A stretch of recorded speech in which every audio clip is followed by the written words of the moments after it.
प्रेममय श्री श्री ठाकुर जी का 130वां जन्म दिवस उत्सव मना रहे हैं हम लोग। भाग्यवान है हम कि हमें ठाकुर जी गुरु रूप में मिले।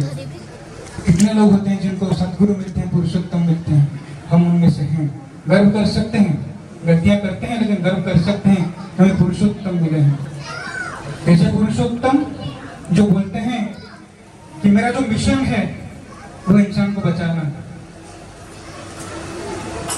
तो ये जो इंसान को बचाएंगे, जो बचाने के लिए जो विधि देके गए हैं, वो विधि के साथ मिल जाता है जो प्रकृति के नियम का आधार है। तो इसीलिए उनको विधाता पुरुष कहते हैं।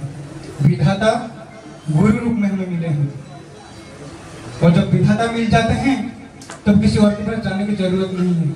उसके बावजूद ठाकुर जी कहते हैं कि दूसरे के इष्ट को निंदा करके हुआ तो इष्ट निष्ठ, अपना ही पैर तोड़ा खुद ही ना समझाई पापिष्ठ। हम उनको पाए हैं, वो हमें मिले हैं, उसके बावजूद हम सबको मान के चलते हैं। ये होते हैं श्री ठाकुर। ठाकुर जी का 130वां जन्म दिवस है। ठाकुर जी 1888 सितंबर 14 तारीख शुक्रवार ताल नवमी तिथि सुबह 7:05 पे आज का बांग्लादेश तत्कालीन पूर्व वंग हिमायतपुर ग्राम पावना जिला, वहां पे जन्म ग्रहण किए थे। ऐतिहासिक मुहूर्त। अभी हम जब जन्माष्टमी मनाते हैं, रामनवमी मनाते हैं, तो सोचते होंगे कभी कभी जो लोग राम जी को, कृष्ण जी को बहुत प्रेम करते हैं, हम भी करते हैं, तो सोचते हैं उनका जन्म का समय क्या क्या उत्सव मनाते हैं। आज हम मना रहे हैं हमारे पुरुषोत्तम, सबके पुरुषोत्तम ठाकुर जी का जन्म दिवस। क्या मिले हैं वो, हमें क्या मिले हैं, ये कभी आराम से बैठ के जब नाम ध्यान करते हो बैठ के सोचेंगे तो पता चलता है, शरीर में शिहरण जगता है। मानव इतिहास में कभी नहीं हुआ कि पुरुषोत्तम जगत गुरु अपने हाथों से कुछ लिख के गए हो हमारे लिए। 22 साल की उम्र में ठाकुर जी सत्यानुसरण दे के गए हम लोगों को। मैं तो सोचता हूँ तो कैसे कैसे लगता है, मैं बोलता भी हूँ लोगों को कि मानव इतिहास में पहली बार उन्होंने अपने हाथों से हस्ताक्षर जैसा लिख के गए। जो लिखे हैं वो होता है, वो होना है। कोई माने कोई ना माने, वो होना ही है। उसमें ठाकुर जी कहते हैं तुम जिस प्रकार अपने जीवन को बलि दोगे वैसा ही जीवन लाभ करोगे। ये सत्य बात है। ये जीवन को बलि देना मतलब इसके पास हम समर्पण करते हैं अपने आप को। बिना समर्पण का कुछ होता ही नहीं। अगर जीवन के मनुष्य के जीवन को देखा जाए तो मनुष्य, कोई भी मनुष्य हो, वो किसी ना किसी आदर्श को मान के चलता है। वो आदर्श छोटा या बड़ा हो सकता है। कोई अपने एक डकैत को अपना आदर्श मान के चल सकता है, कोई आतंकवादी को आदर्श मान के चल सकता है, कोई माता पिता को आदर्श मान के चल सकता है, कोई गुरु को मान के चल सकता है, कोई सदगुरु पुरुषोत्तम को आदर्श मान के चल सकता है। आदर्श का अर्थ ठाकुर जी कहते हैं जिसको देख के हम अपने चरित्र को सुधारते हैं। दृष्ट धातु से आता है देखना। जैसे आईने के सामने खड़ा होकर हम अपने आप को सुधारते हैं, वैसा ही आदर्श के सामने खड़े होते ही हमारा चरित्र में परिवर्तन आता है। हम सोचते हैं शायद चरित्र को परिवर्तन करना चाहिए। तो जिसका आदर्श जितना उच्च है, जितना महान है, वो भी उतना महान बनेगा। इसीलिए ठाकुर जी कहते हैं तुम्हारे अंदर ठाकुरत्व न जागने पर कोई तुम्हारा केंद्र भी नहीं, ठाकुर भी नहीं। सावधान बने पहले से सुनाए हुए हैं। वो जो 22 साल की उम्र में लिखते उसी में बताते कुछ नहीं मिलने वाला, तुम्हारे यश कुछ नहीं मिलने वाला। ये सब लेके मेरे पास मत आओ ठाकुर, तुमको मुझे ठाकुर बना कर।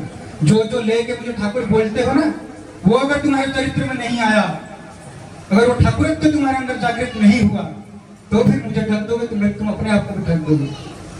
और ये जो धारा है पुरुषोत्तम आचार्य, आचरण सिद्ध पुरुष, जो पुरुषोत्तम होते हैं वही आचार्य होते हैं। आचरण करके दिखाते हैं। आचरण में जो नहीं करते हैं वो बताते नहीं हो। पर ऐसा कुछ है नहीं जो आचरण में नहीं करते हैं, सब कुछ अपने आचरण में करके दिखाते हैं। इसलिए तो उनके पास जाते ही, और किसी के पास जाने की जरूरत नहीं पड़ता। हर समस्या का समाधान आज ही पढ़ रहे थे सत्यानुसरण में। जगत के समस्त ऐश्वर्य, ज्ञान, प्रेम और कर्म जिनके अंदर सहज उच्चारित है, स्पॉन्टेनियस, और जिनके प्रति आसक्ति से मनुष्य का जीवन और जगत का समस्त विरोधों का चरम समाधान लाभ होता है, वो होते मनुष्य के भगवान। यही है वो भगवान। विश्वास नहीं होता। भगवान भजमान सेवा फल धातु से आता है, सेवा होता है। सेवा करते हैं, सबका सेवा करते हैं। ब्रह्म स्तंभ पर्यंत सबका सेवा करते हैं। वो स्तंभ से लेके ब्रह्म तक सबका सेवा करते हैं और सबको फुलफिल करते हैं। तो फुलफिल द बेस्ट। और जो आचार्य वो खुद थे तब उनको मान के चलते थे। उनके बाद परम पूज्य पर शिष्य बड़दा को हमारे सामने रख के गए। ये आचार्य परंपरा हम कहते हैं। शिष्य बड़दा जीवंत सत्यानुसरण है। जीवंत सत्यानुसरण समझते हैं। वो जो किताब लिखे हैं ना, अपने हाथों से हस्ताक्षर करके जो लिख के गए, उसी को अपने चरित्र में बिट बाय बिट अपने जीवन में वो उतारे थे। इसीलिए उनको जीवंत सत्यानुसरण कहते थे। उनके उपरांत परम पूज्य पर शिष्य दादा, परम पूज्य पर शिष्य दादा ठाकुर जी बोलते हैं, जो थर्ड जनरेशन होता है ना, बहुत कुछ इम्बाइब करता है। हम समझ सकते हैं ठाकुर जी क्या कहना चाहते हैं। आचार्य आचरण करके दिखाते हैं। उनके पास जाते हैं, कोई समस्या नहीं जिसका समाधान नहीं मिलता। अपने जीवन का घटना बताऊंगा। उस समय में एमटेक करके आया था। मैं अपना जो रिपोर्ट है थीसिस है वो मैंने आचार्य देव को भुवनेश्वर सत्संग में निवेदन किया। वो देखे अपने हाथ से और उसको ऐसे जैसे हम कोई किताब दुकान में देखते हैं ना, ऐसे पलट देते हैं। उन्होंने बस ऐसे 2-3 बार पलटा। उसके बाद मैं दूर खड़ा था, मुझे पास बुला, मैं पास गया। मुझे बोलते हैं वो थीसिस के ऊपर हाथ घुमा के कि ये जो एरिया है इसमें जो अर्थक्वेक का रेकरेंस इंटरवल कितना है। मैंने अर्थक्वेक पे किया था मेरा जो थीसिस है, और उसका मैंने ये ढूंढा था कि यहाँ पे फिर से कब हो सकता है अर्थक्वेक। वो कुछ नहीं पढ़े, सिर्फ हाथ घुमाए, बोले कि इस एरिया में फिर कब अर्थक्वेक आ सकता है, रेकरेंस इंटरवल क्या है। ये होते हैं आचार्य। उन्होंने पढ़ा नहीं, लेकिन देख के समझ गए कि उसमें क्या है। कोई एक बार फिजिक्स में साउंड के ऊपर कोई मतलब थीसिस लिख के आए थे। उनको बोलते हैं आचार्य देव, एक बार शब्द ब्रह्म, फिर शब्द ब्रह्म पे काम किया है। तो वो होते हैं आचार्य देव। कोई दादा गए थे, उनको बोलते हैं कि जो बाबा है ना, ये वाक सिद्ध पुरुष है, इसके पास जाना। और अभिंदा यहाँ पे आए थे, हम देखेंगे अभिंदा क्या करके चले गए। 5 साल का रुका हुआ मंदिर का जगह हमें 112 दिन में करके दिए हुए।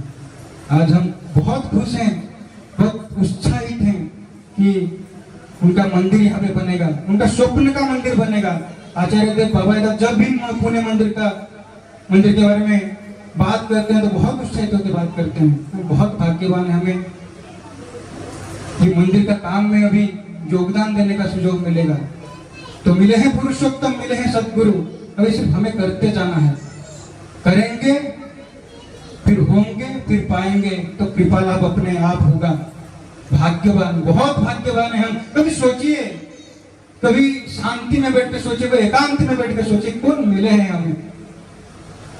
अगर गूज़बम्प्स नहीं आए, अगर रोम अंकुरित मतलब लोग अगर खड़े नहीं हो गए, तो मुझे लगता है हमें और साधना की जरूरत है, खूब साधना की जरूरत है। नाम ध्यान करना है, इष्टवृत्ति टाइम से भेजना है, टाइम पे करना है, प्रार्थना करना है, सुबह शाम। यही तो बेसिक है। वचनाचरण इष्टवृत्ति स्वस्थ सदाचार करके जाना है, उनको अनुभव करना है अपने जीवन में और अपने परिवेश में इसको बिखर देना है। तो जैसे बिखर देंगे ठाकुर जी खुश होंगे, क्योंकि है वो परम प्रेम, हमें सबको प्रेम करते हैं। अभी हमारे माध्यम से प्रेम करते हैं, वो है नहीं अभी यहाँ पे सशरीर में, हमारे माध्यम से प्रेम करते हैं। मैं जितना प्रेम कर सकूंगा सबको, लोग उनका प्रेम मेरे अंदर से, मेरे माध्यम से अनुभव करेंगे।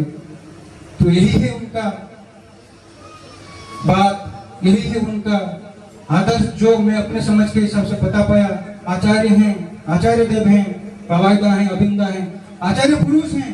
सबको मान के चल सकते हैं जीवन में, आदर्श के रूप में लेकर चले हैं, चलेंगे, चलते रहेंगे, आगे बढ़ेंगे। जय गुरु।